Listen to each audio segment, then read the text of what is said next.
Perhaps at some point you've driven through Sebring, Florida on 27, back and forth between Miami and Orlando. Featured in HGTV's Hometown Takeover, perhaps you've seen its beautiful and restored downtown district on TV or on social media.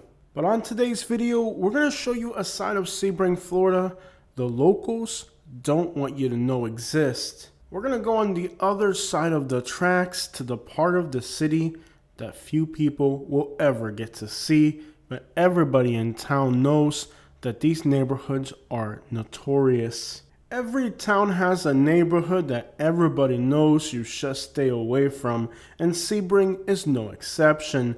Despite this town in Florida being known for affordable retirement, it's got some fairly rough neighborhoods, and just like many towns in the South, it literally is on the other side of the tracks.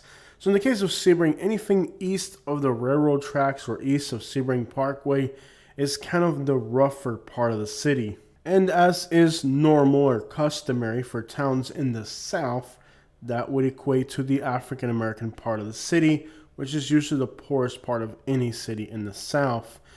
And being in South Central Florida, you may have seen videos of Belle Glade, Pahokee, or Immokalee, and you know that this region has some serious poverty, and Sebring is no different. The problem about the worst parts of Highlands County is that there's simply areas you're just never going to see. At least neighborhoods like Belle Glade and Pahokee and these little small towns there have some type of internet notoriety for their poverty. In the case of Highlands County, they don't even have that. The orange fields literally come right up to people's houses. You step an inch outside of the urban area and you're immediately inside the oranges. And as you guys know, citrus is in a decline in Florida, with many large citrus growers even going as far as saying that 2025 will be the last year that citrus will be a thing. So what's going to happen to all these citrus fields that literally come up to the edge of Sebring? Well, they're going to be rezoned, but the obvious thing is who's moving here? Probably nobody. So it's not going to be residential housing. You know, it's not like anybody's moving to Sebring, Florida. I mean, don't get me wrong, the population has increased in Sebring. But if you look really carefully at the demographics and how the population has changed, there's one good thing about Sebring, and that is that decade after decade, the population has always grown. Sebring has never seen a population reduction. Now, the area started to grow around, like the 1910s, 1920s. It's not that old of a town, but they got some incredible architecture that still sits to this day. The issue is that, for example, the white population in the last 10 years has declined by over 1,000. Now, there's no nice way of saying this. They were old. They were elderly, and their life expectancy was going to end. That's probably the nicest way of putting the situation with Sebring. It was a nursing home. It's understandable that these people weren't going to live into their 90s and 100s. So rest in peace to the white people of Sebring, Florida. It was a town where the vast majority of the white population was in advanced age, and some of them are no longer here. The black population grew significantly. A lot of people from Miami and Fort Lauderdale and Southeast Florida. And the Hispanic population has grown tremendously, adding about 2,700 Hispanics just over the last 10 years. That's just a rough number. So I don't know what you want to make of this, but in the heart of the African American community, you'll see behind this house, there's like a trailer with a tower on it. That's law enforcement that has put up a trailer with camera so that they can kind of watch this neighborhood. Now, there's no nice way of saying this. We know the African American communities have a lot of crime, but are they really trying to protect these people in this community by having this police tower in the black neighborhood? Or are they just trying to jam up more black people and throw away the keys? I cannot tell you. I wouldn't know. The people in Sebring that live here that are black would have a better idea than me, but it would seem fairly obvious that this being here would in some way or another deter criminal activity. most likely hand-to-hand transactions from this little particular area, or that they can use these cameras to make correlations of where the foot traffic is to bust a house.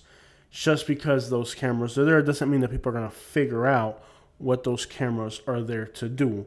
And what's crazy is that despite the fact that camera is there and is able to zoom in tremendously, somebody may still not figure out that they're tracking foot traffic to determine exactly where people are coming in and out of. Now, I think that putting an end to, crime is a good thing. If people are doing bad things like distribution, they should be shut down. The problem is that you could probably do this in a white neighborhood too and get about the same results. The reason it's always happening, I'm not going to get into that whole topic, but I think you understand what I'm saying. There's two ways to look at that. You can reap the positive benefit of, crime elimination, or the obvious being a southern place is they're just trying to jam up some more black people. Now, I can't speak for Highlands County and their policing policies because I'm not familiar with them. In Lee County, Florida, I could tell you, like I've lived in Lee County, Florida, I could tell you for a fact it's named after General Lee for a reason. It's the South, so you know how they're moving. I can't speak for Highlands County. I guess it's up to the people, not the white people, because I don't want to hear your opinion on this. But if you're a black person and you're from Sebring, say, hey, I live in Sebring, I'm black, and go ahead and break it down for us. Because a lot of times when you make, it could go either way. It could be like people in the community could be glad it's there because, the good people could be glad it's there. And the bad people could say, well, whatever.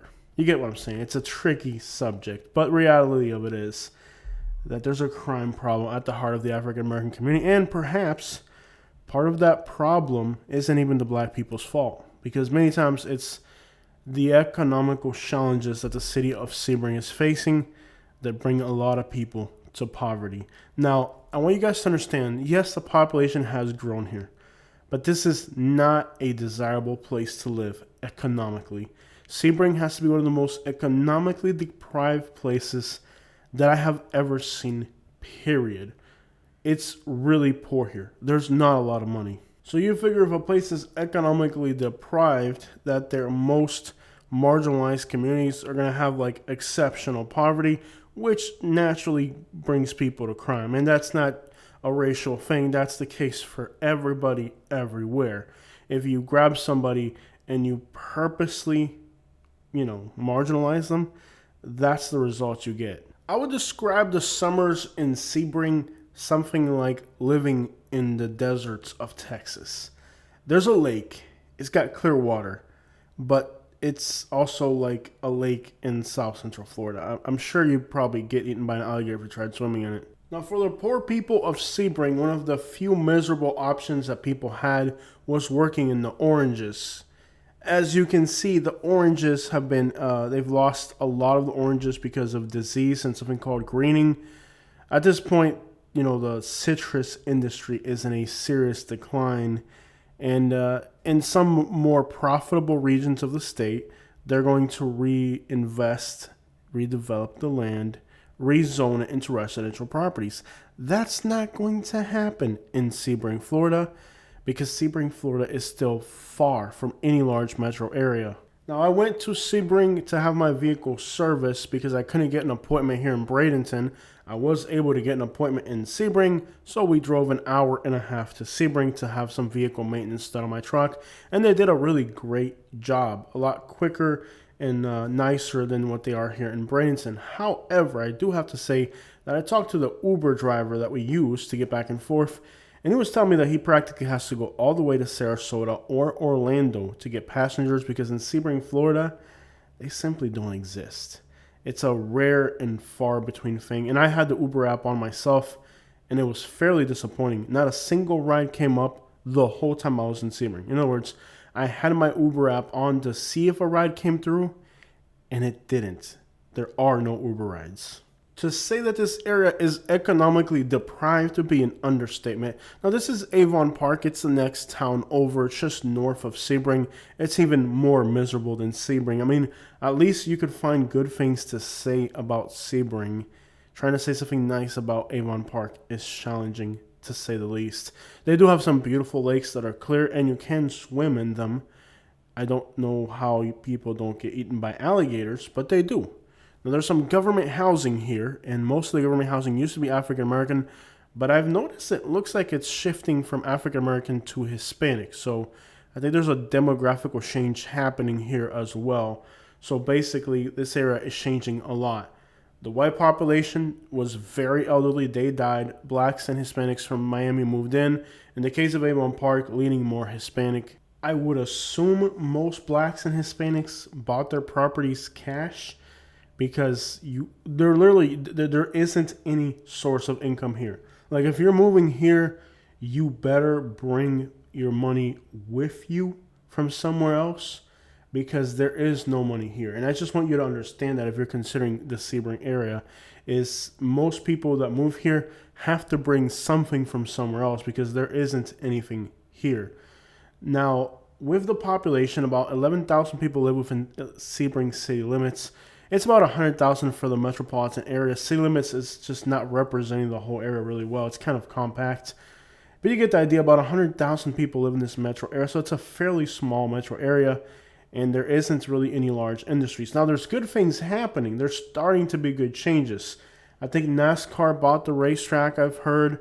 You got the TV show going on. There's good things here and there. But overall, economically deprived is an overstatement for this area. It is just downright miserable. Every time I come over here, I talk to the people that live in Sebring, and if I recall, some of them tell me they go to Orlando.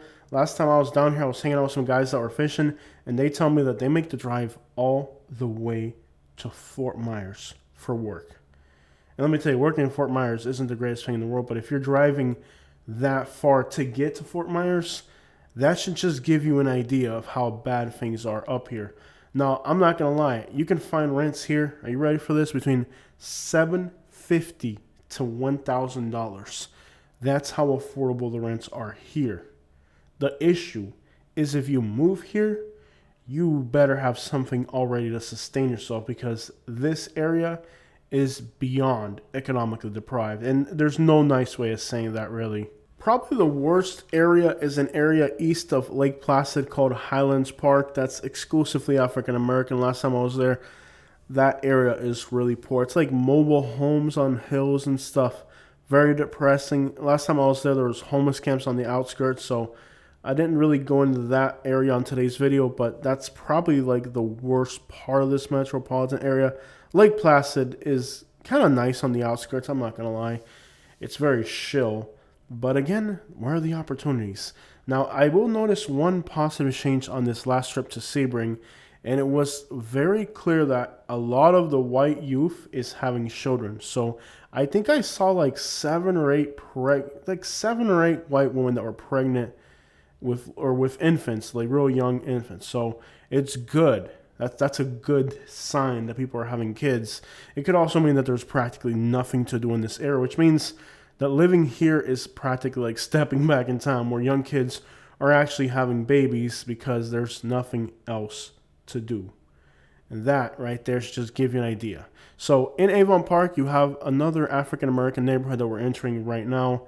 This neighborhood here, sometimes it's really busy. Like there could be hundreds of people hanging out here like on a weekend, unless somebody gets shot and then like it turns into a ghost hunt for a while. By the way, has anybody noticed that that building right there, that yellow building, looks almost identical to a building on Main Street in LaBelle, Florida? It's like those two buildings right there are twin buildings. Check out the old school ride. That's one thing I love about South Florida. There are some pretty cool cars out here. You know, I don't really think race relations are bad here. But, you know, reality is, you know, economically, there's still a huge divide between blacks and whites in the South. That doesn't mean that this is some horrifically racist place. I don't think that's the case.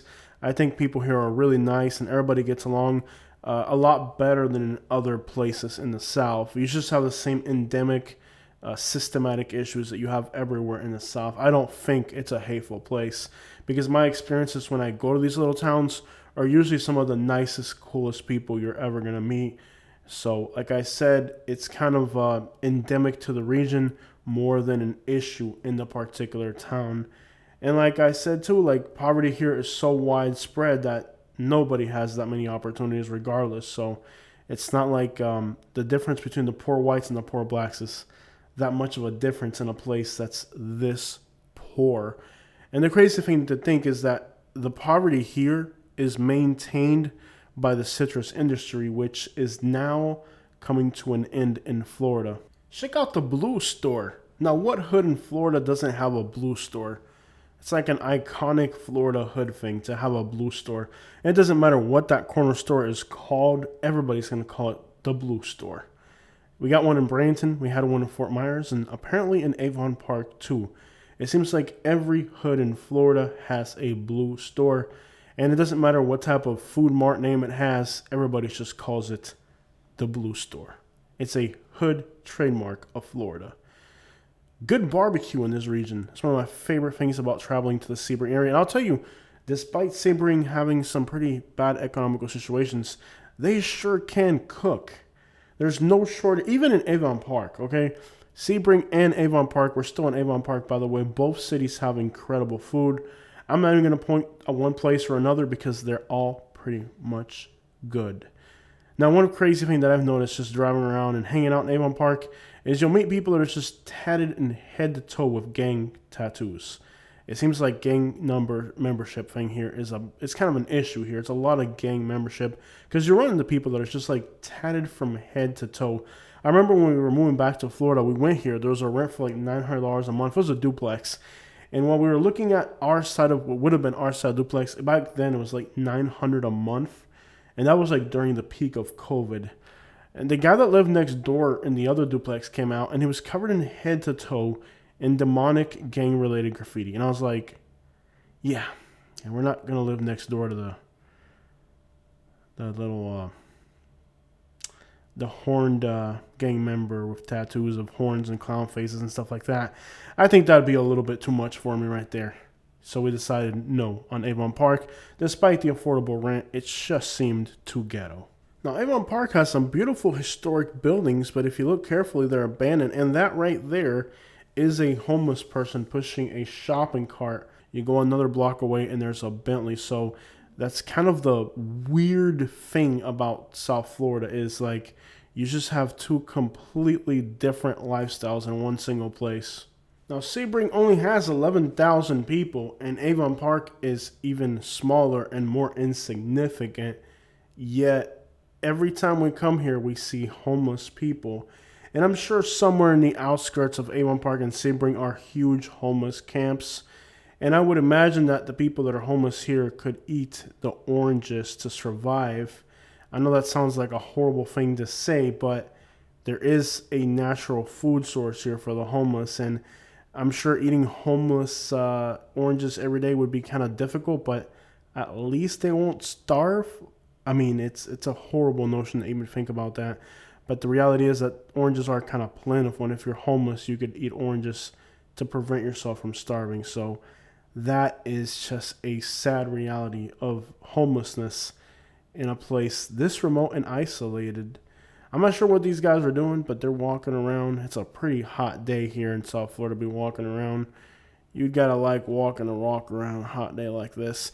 And this part of Florida gets hot, muggy, and unbearable. Let me tell you that right now. It's not as bad as Texas, but it's getting pretty close. And you also have like all these mobile home parks scattered through every single corner of this area. Even out in the middle of the fields, there's just mobile homes scattered. That's one of the things about Avon Park is people tell me, I found a house in Avon Park for $80,000, $60,000. Should I move here? And yeah, you really can get a house in Avon Park for that kind of money. The problem is it's in Avon Park. Now, you see these little apartments that are stacked right up against each other? This is a real common thing in the Avon Park area. And you wouldn't believe how many gangs there are out here. You'll see people that have, like I said, just tattered from head to toe in gang graffiti type tattoos. And then you have the individuals that are making rap music videos about the whole area, trying to act like it's gangland over here. So it's an environment. It may not look like it on a hot day where everybody's in the air conditioner, but it's hard to wrap around your head around the idea that a place kind of that small town and rural can have just a large gang problem, but it really does. And that has to make life more difficult than you could imagine. But again, it is South Florida, so, this area already has a reputation. Immokalee, Clewiston, Belle Glade, Pahokee. Highlands County kind of falls into that whole category of like South Florida poverty as well. So it's a little element out here for sure. Back to that little house we were going to rent. The guy, I couldn't tell if he was black or Mexican or Hispanic. He was just kind of like maybe a little bit of everything. But the guy was just covered in tattoos. Nothing wrong with tattoos. It's just the type of tattoos this guy had were kind of standing for a particular group. And there's a lot of different gangs here. So that's just, you'll find a rent for $700 a month for buy the whole house for $60,000. It's kind of a bad area. It may not look like it, but living here, you're going to have to deal with some individuals. I mean, practically, if you're finding a house that's in a regular neighborhood like this, you're going to have trouble. I can almost guarantee it. Most people that are moving out here aren't moving to the older neighborhoods like this. They're buying a house like in the outskirts, like the newer houses, and you can get a newer house out here for like $150,000. Or like different neighborhoods have different profiles, but like the profiles like this, old cars, kind of abandoned older houses, these neighborhoods are rough. And I know a lot of people moving from bigger cities, like they see these little neighborhoods, and, I think cute little country neighborhood. And they're like, there's probably more gang activity here in these country little neighborhoods than there are in your big city where you're from. It's just kind of a weird place. And it's like, people think, how bad can a little town, they see the real estate prices and all they see is the price tag, like, it's a house for $70,000. Like, I have to buy it, where else am I going to buy a house for $70,000? It's like, there's a reason why it's $70,000. And that's kind of what a lot of times people don't understand because they're looking at real estate. You wouldn't believe how many people have emailed me like, look, I found this house in Avon Park, Florida for $70,000. Should I move here? I'm like, okay, which gang do you want to join? You have a job? Oh, I'll get a job here. I'm like, no, there are no jobs. And that's kind of what people don't really understand about this area. It's like people just see the real estate price and be like, oh, I'll buy a house here for $70,000 and get a job at Publix. I'm like, yeah, there's no job at Publix. It's just a house for $70,000. There's a reason why it's that affordable. And like I said, it hasn't been one or two people. It's just been dozens of people over the years who've emailed me about this great house they found for an incredible price in Avon Park, Florida, asking me, do you think there's something wrong with it? I'm just like, yeah, it's in Avon Park. That's kind of the problem. And whatever little money you do see out here probably came from Miami or Orlando. It wasn't generated here. Now, Miami is pushing Cuban into Sebring, and Orlando is pushing Puerto Rican. So this is a city that's taking people in from the south and from the north, both coming for the same reason, affordability. Like I said earlier in the video, Sebring's white population over the last 10 years has declined by 1,000 people. If it wasn't for Cubans and Puerto Ricans moving here from Miami and Orlando, this would literally be a ghost town. And it kind of already is, but it would be a lot worse. The old people passed away, the young people moved away, and nobody moved in to Sebring. Now there's a little bit of a revitalization, and I'll be honest, I like these towns and I hope they get their crap together. But until this area is able to resolve long-term economic opportunities for people based on something other than oranges, I don't see this area prospering. People are going to continue to move here from Miami and Orlando because they can't afford the larger expensive cities. Unfortunately, you're not getting the best specimens of Cubans and Puerto Ricans. You're getting the ones that can't afford the larger cities. Overall, the Sebring area has a lot of potential, and I hope that the TV show and all the new things coming to this town will make it a better place for the people to live here. I don't think the influx of Cubans and Puerto Ricans is going to stop simply because people can't afford anything else. But when people end up somewhere because they have to end up there, it doesn't always turn the place into something better, because the people that are ending up here aren't ending up here because they want to. They're ending up here because they don't have any freaking choice. Now, Sebring isn't the nursing home that it once was. Those people practically have passed away at this point.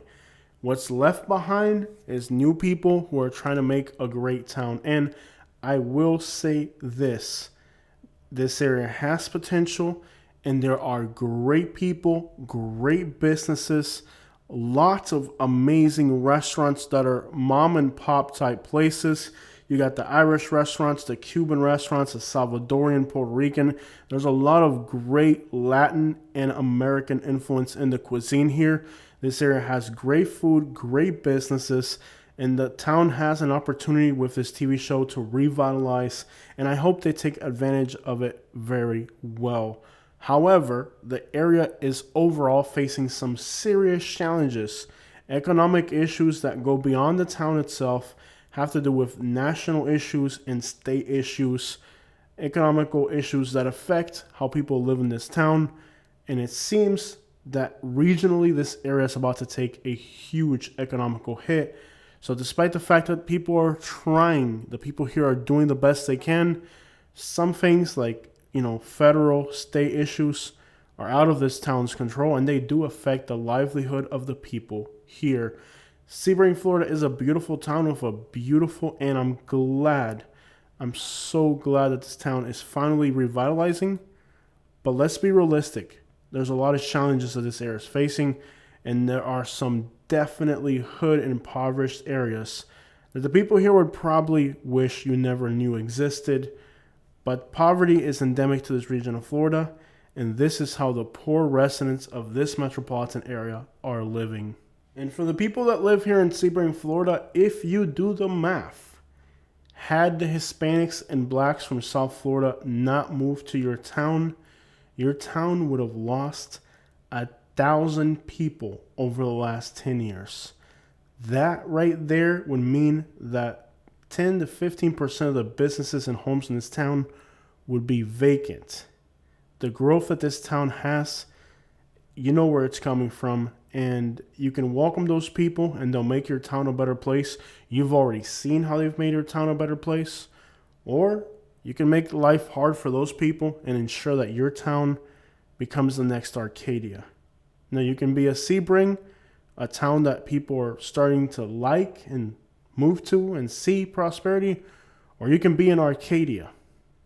The choice is yours. You can be in Arcadia, or you can be a Sebring. You can grow and prosper, welcome people to your community, and see the growth of your community and your town not become abandoned, or you can just take a look down the road in Arcadia and figure out what they're doing wrong.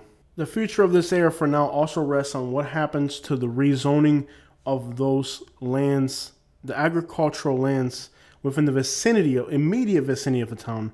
Is it going to go into other types of agriculture? I've seen some people planting bamboo, or is it going to be another type of agricultural use that's more profitable, that's at least more sustainable? Are there going to be other crops coming in? Is it going to be cattle coming in? What's going to happen with that land? How is that land going to be used? Because that will determine whether things are going to get better or worse. If there's no land use, it's bad. If it's mining, it's horrible. I mean, what are you guys going to do with this land? Because citrus is coming to an end in Florida. And let's be clear, even with all this growth and things that we're talking about, there isn't a single new luxury apartment complex in Highlands County that somebody like me, a YouTuber, would move to. It's all just kind of older buildings. So when we talk about growth, we're talking about just, single family construction on the outskirts, a house here, a house there. You haven't had large scale projects, and there are some in the works, but as of now, it ain't much. And I've already heard some of the practices that they're using or how they're planning to acquire some of this land. And boy, if they're going to start off like this, there's no telling how bad this area could get. Anyways, that's the Sebring area.